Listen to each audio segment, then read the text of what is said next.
We have a director here. He's been here before. He has a career with the National Cemetery Administration. And he's the person, when you look around and you see the pristine setting and you see the way the care has been given on these 113 acres, one of the people that you can thank for that is our director, Timok Mesa. Timok.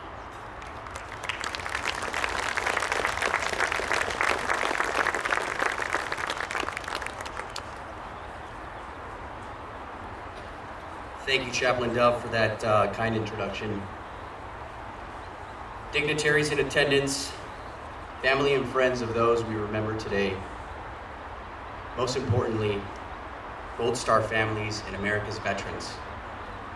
Distinguished guests, ladies and gentlemen, good morning and welcome to our Memorial Day ceremony here at the Los Angeles National Cemetery.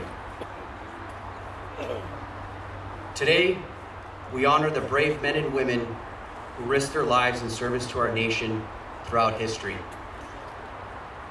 As we reflect on their legacies, we are reminded that the freedoms we cherish have been secured through the courage, dedication, and selflessness of those who laid their lives on the line for our freedom.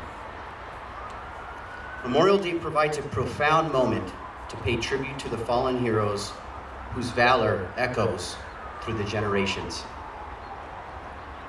In 2025, our remembrance is framed by 3 significant anniversaries spanning American history.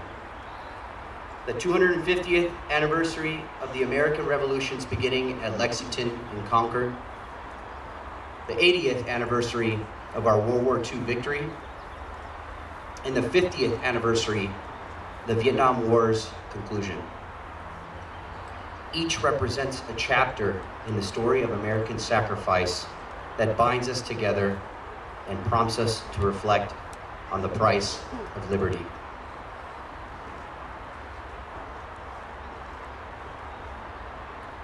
Today, I've decided to remember and honor an Army veteran by the name of Haru Inai. Haru was born May 18, 1920 in La Habra, California. Haru was a Japanese American and worked as a harvest hand in the citrus fields, picking lemons and oranges. In 1942, at the tender age of 21, he enlisted in the Army. Haru stood at 5'1" and weighed 125 pounds. His MOS was infantry, but he performed scout duties because of his compact size. PFC Inai was assigned to the fabled 442nd Regimental Combat Team, also known as the most decorated unit in U.S. military history. Shortly after training, Haru was sent to the European theater and underwent intense combat, having participated in several major battles. In October 1944, PFC Inai and his unit were ordered to attempt the rescue of the Lost Battalion, 2 miles east of Bifontaine, France. During the rescue attempt, PFC Inai sustained a bullet wound that narrowly missed his heart. He survived.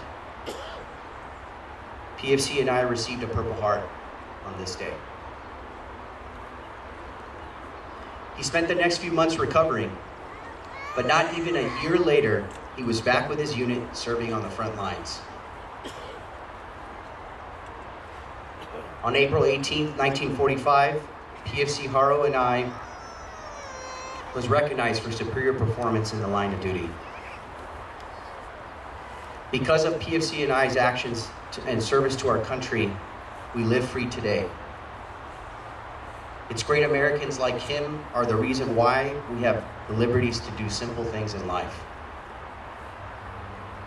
Haru returned to California after honorable military service. He lived a humble life as a gardener here in Los Angeles. I chose to honor Haru today because I had the privilege of interring him here at this national shrine. A few years ago, his niece, Sasha Mori, who is in attendance today, connected with me through our very own Gold Star mother, Gail Johnson. Sasha's request was to locate her uncle, who may be buried at a private cemetery without a headstone. I provided some recommendations, and through research, she found Haru buried in a family plot in Evergreen Memorial Cemetery here in California. After 2 years of her hard work, she was able to disinter Haru's remains and bring him here to Los Angeles National Cemetery to be buried alongside with his friends from the 442nd Regimental Combat Team. Haru received full military honors and a dignified burial befitting of an American hero.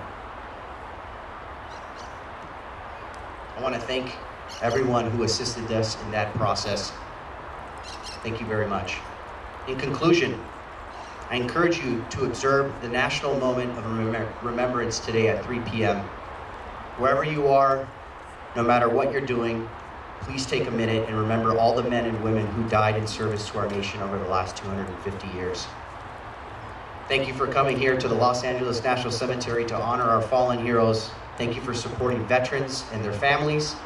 May God bless you, our service members, our veterans, and the United States of America.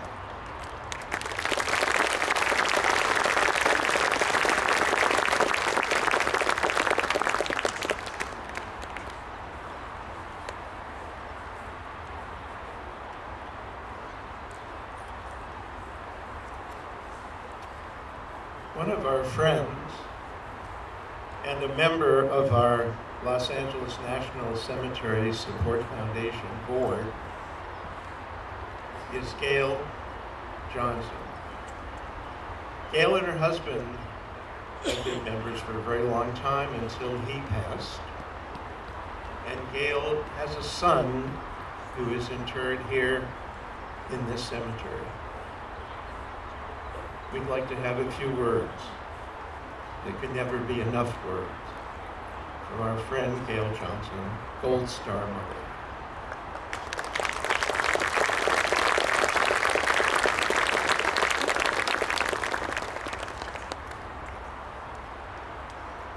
Thank you, Doug.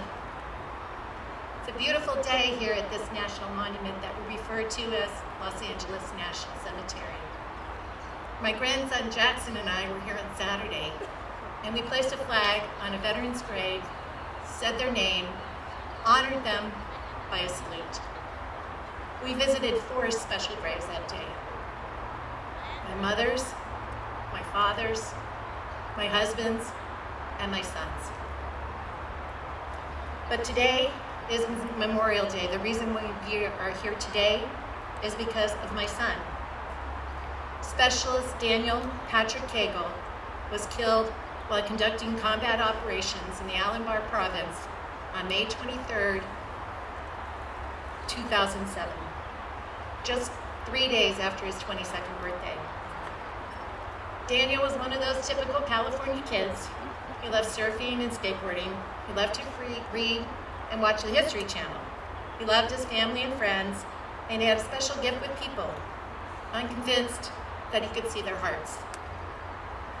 Daniel enlisted in the U.S. Army shortly after his best friend and big sister, Nicole, who's here today, enlisted in the U.S. Air Force.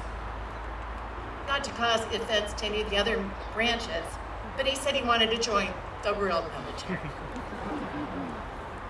At first, he found the rules and structure very challenging. This was a kid that often challenged the rules and authority. A kid, because of that, I knew all his teachers from kindergarten up and his principals on a first-name basis. But he did eventually find his rhythm, and he used that. Just a little insight into Daniel's character. One Sunday, he called me from Fort Stewart, where he's in training for the infantry, and he proudly shared that he was known as the push-up king. Apparently, when anybody talked or fell out of formation, he was called up front to do push-ups, an example to the others. And I said, "Is that a good thing?" But Daniel responded, and he said, "Mom, what that sergeant doesn't know is that he's making me stronger, physically and mentally. I have earned the respect and the trust of the men that I'm training with." When deployed to Iraq as a private, he was named team lead over the other men with more experience and rank because the men loved and trusted him there. He would lighten their load on the worst days, physically carrying the radio or extra supplies on his 6'4" frame. Emotionally, he eased their fear and anxiety with special nicknames for each man. He had patches that were kind of illegally made and worn on their uniforms. Days that he would claim that they should talk like pirates. And on long missions, he told stories of home. Daniel knew their hearts. The details of Daniel's death are not nearly as important as the details of his life. He died in the lead. I'm just going to read a short excerpt that was sent to me by one of the men that was on his team that night. Daniel was doing what he did best, lead. He was leading from the front of our team when it happened. He saved the rest of the team's lives that night by being up front because he cared too much about the rest of us to let anyone past him. I love him and miss him very much. So how do we honor those that served and those that sacrificed all? By listening to stories told by their family and by their friends. I know several other boys that became men, that became American heroes. I know them because of their stories that their mothers have shared with me. I don't have time today to share those stories with you, but I did tell their moms I would remember them today by saying their names. So please remember Robert Ayers, Joseph Ansack, Steve Butcher, Joseph Carrera, Matthew Ferrara, Joseph Brattain, Mark Daly, Charles Sultis, Trevor Whitty. Remember Daniel Cagle. Remember those that served and sacrificed all. These men gave up their tomorrows for our todays. Have a grateful Memorial Day. Thank you all for being here. God bless each one of you, and God bless America.